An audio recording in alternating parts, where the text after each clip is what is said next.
बुद्धिमान राजा की कहानी the wise king story in Hindi. सालों पहले एक नगर में एक बुद्धिमान राजा राज्य करता था। उनकी बुद्धि और होशियारी की चर्चा दूर दूर तक थी। राजा कभी भी बिना सोचे समझे कुछ नहीं कहता और न ही किसी आरोपी की बात सुने बिना उसे सजा सुनाता था। उसकी बुद्धिमत्ता के चर्चे सुनकर आसपास के राजा, रानियां और राजकुमारी आदि उनसे जलते थे। इसी जलन के चलते सभी उस राजा की बुद्धिमत्ता की परीक्षा लेने के लिए नए नए तरीके अपनाते थे। हर बार राजा दूसरे राज्य के शासकों द्वारा ली गई परीक्षा में खरा उतरकर खुद को होशियार और योग्य राजा साबित करता था। एक दिन राजा की परीक्षा लेने के लिए एक राजकुमारी आई। उसके हाथों में 2 फूलों की माला थी। दोनों माला में से एक असली फूल से बनी थी और दूसरी नकली से। उन दोनों मालाओं को देखकर उनका ये भेद बिल्कुल पता नहीं चल पाता था।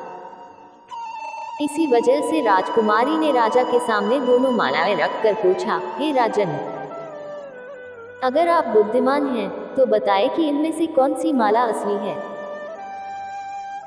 राजदरबार में बैठे सभी दरबारी माला को देखकर हैरान थे, क्योंकि किसी को समझ नहीं आ रहा था कि असली फूलों की माला कौन सी है।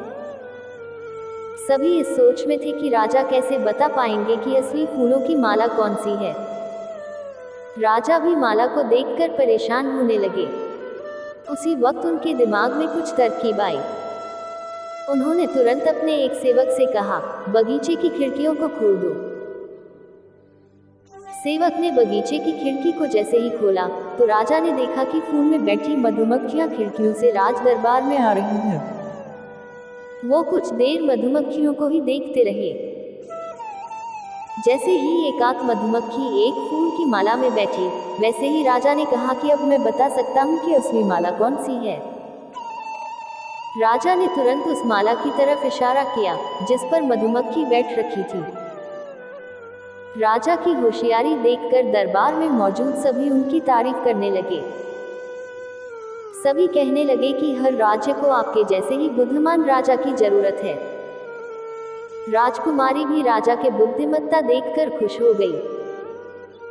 उसने भी बुद्धिमान राजा की तारीफ में कुछ शब्द कहे और वहां से अपने राज्य की ओर निकल पड़ी। कहानी से सीख, अगर व्यक्ति अपनी बुद्धि का इस्तेमाल करे तो वो हर प्रश्न का सही जवाब तलाश सकता है और हर मुसीबत का हल भी निकाल लेता है।